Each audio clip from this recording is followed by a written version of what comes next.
There is evidence, however, that Brian Higgins and Brian Albert were sparring at 34 Fairview. There is evidence, however, that that was just minutes, not hours, not days, minutes before John O'Keefe ultimately met his fate at 34 Fairview.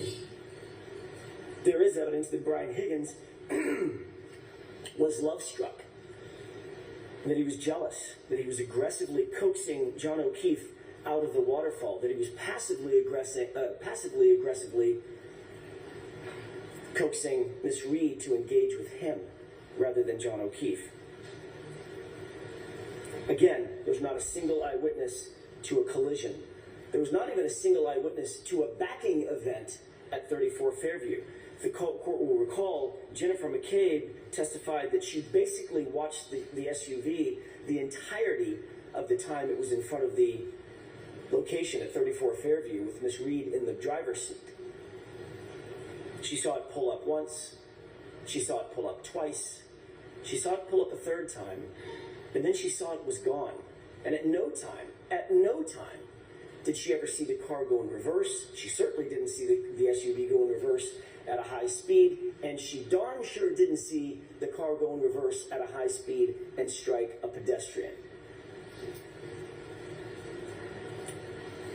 Her focus was defined enough to see thin tire tracks in a dusting of snow, thin enough, I think the phrase was, to track a cat.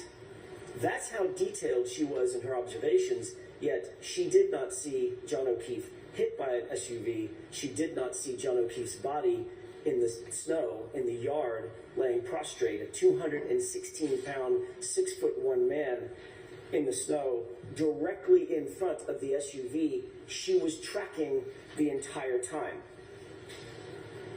There are two other witnesses, Ryan Nagel, Heather Maxson. They both noted that John O'Keefe, not that they didn't see him, Your Honor, that John O'Keefe was not in the vehicle when they were behind him.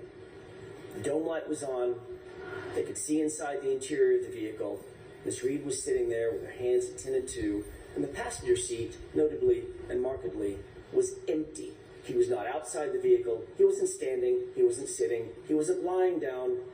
There's only one place he could be: inside the curtilage of the home, inside the house, or inside the garage.